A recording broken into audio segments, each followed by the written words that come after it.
Yun dun sa amin, daming chismosa.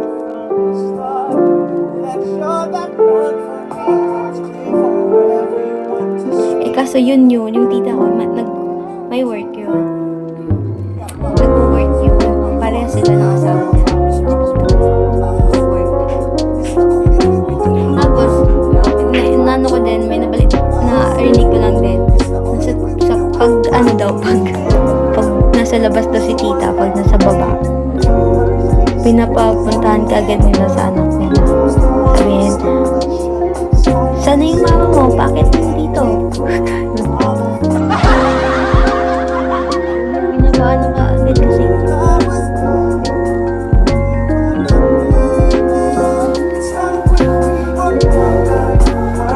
Kaya di na siya, kaya hindi rin siya, kaya yun, di na siya lumalabas-labas. Bihira lang siya nakikita.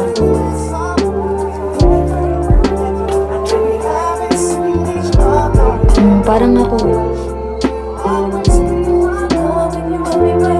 Ever since talaga, kahit bata pa ako.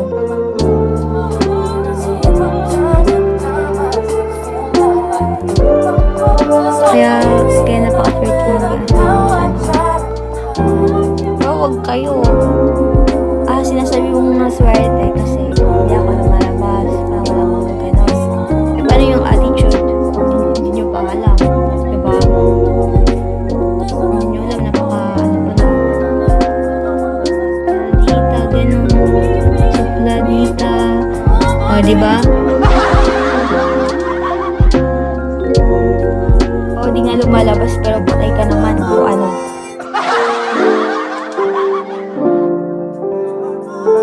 Lumalabas, tapos patay ka naman sa dito ka pa. Depende kung anong gagawin mo. Depende sa gagawin mo.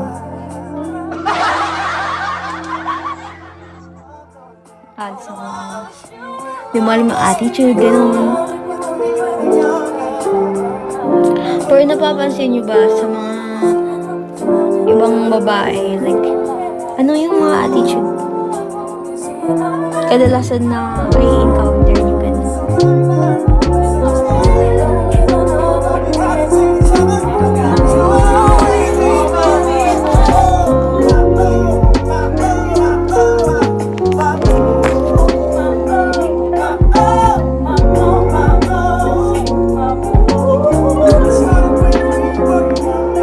Ha? Tagal nyo naman mag-type, tangin na naman ako. Guys, galaw-galaw naman yung kamay nyo. Ex ko naman malandi.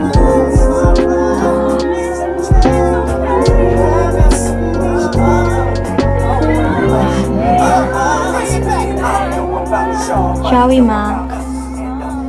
Sa'yo. Sa'yo, Ruel.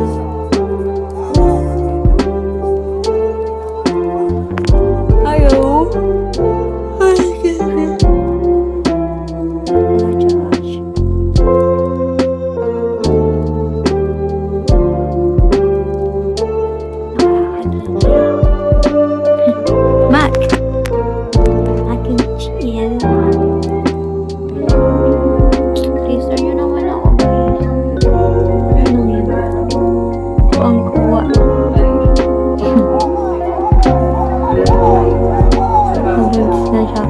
Talaga?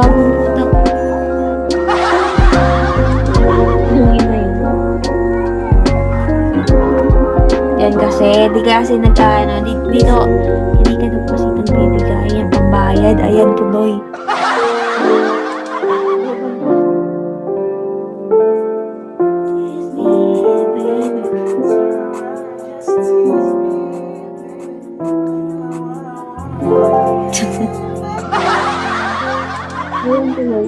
Si delivery.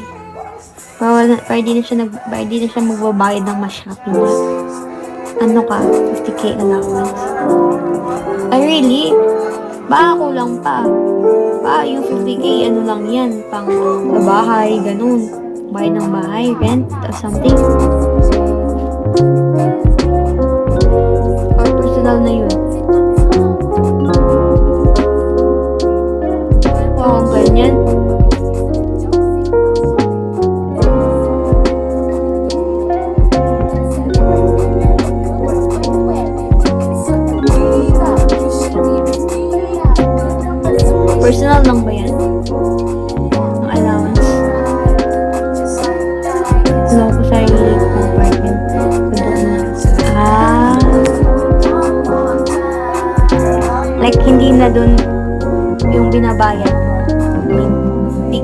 dun yung, like, personal na ba yung 50k? Wala nang binabawas dun.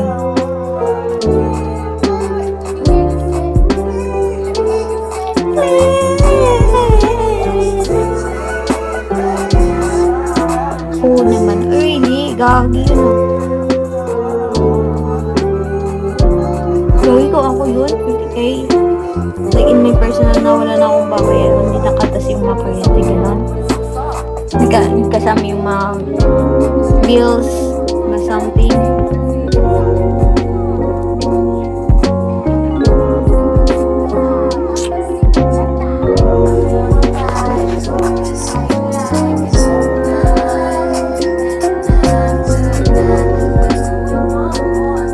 Ganda naman yun.